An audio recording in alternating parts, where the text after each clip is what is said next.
আসসালামু আলাইকুম। আমি আছি দিয়াবাড়ি মেট্রো রেল সেন্টারে। এটা রাত্রের বেলার দৃশ্য।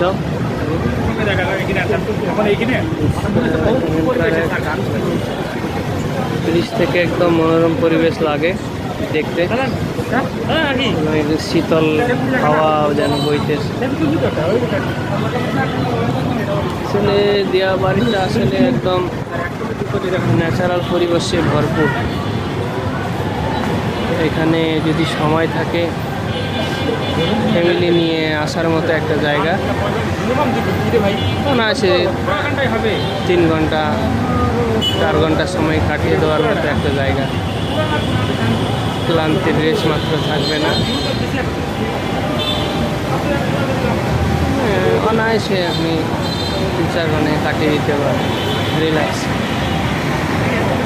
ঢাকার ভেতরে যে পরিবেশ, মাঝে মাঝেই মনে হয় যে একটু ন্যাচারাল পরিবেশে ঘুরতে যাই। সেক্ষেত্রে আপনি দিয়াবাড়িটাকে চয়েস করতে পারেন। এক্ষেত্রে আপনার মন ভালো হয়ে যাবে আশা করি।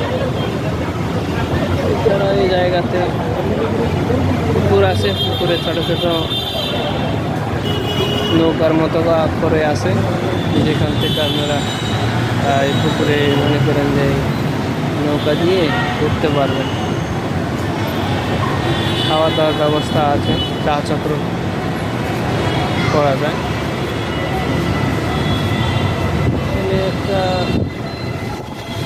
শহর থেকে জাস্ট একটু দূরে, মেইন শহর থেকে জাস্ট একটু দূরে দিয়াবাড়ি, এবং অত্যন্ত মনোরম একটা পরিবেশ পাওয়া যাবে এখানে। তো দাওয়াত থাকলো, যারা এখনো দিয়াবাড়ি দেখেন নাই, ঘুরেন নাই, ফেরেন নাই, তারা জায়গাটা এসে ঘুরে যাবেন, ভালো লাগবে।